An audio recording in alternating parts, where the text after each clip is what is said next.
We've seen a lot of talk about President Trump using his emergency powers to fulfill his campaign promise of building a border wall.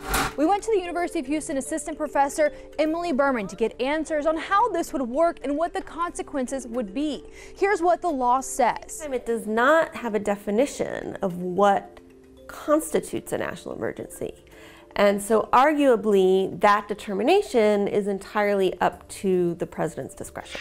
Different laws would allow Mr. Trump to pull money from different places, but then the battle against it would most likely begin.